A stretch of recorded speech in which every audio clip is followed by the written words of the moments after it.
तो की हाल है? ठीक ठाक हो? उम्मीद करना मेरे जिन्ने भरा ने जिहड़े सानू सोशल मीडिया ते सुनते ने, इज्जत देंदे ने, सारे भरा ठीक होणगे। अज मेरे मामू जान साढ़े कोल आए ने ते साडे नाल बड़ी मुहब्बत करते ने। उन्हें फरमाइश की कि यार मैनू एक मेरी पसंद का शेर है सुना दे। तो मैं क्या नाल मामू भी सुनगे, नाल फिर मेरे भरा भी सुनगे, सोशल मीडिया वाले भी। तो समात फरमाओ। सज्जना नाल व्यापार ना करिए, नहीं ते फिर ज़हार न करिए। सज्जन लख गुनाही होवे, ओदे ऐब शुमार न करिए।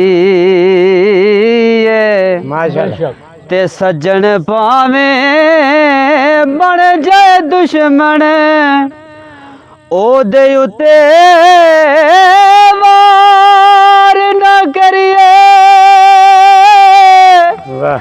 आज़म यार दे मरने मरिए, ओ नहीं तो पहला ही प्यार न करिए,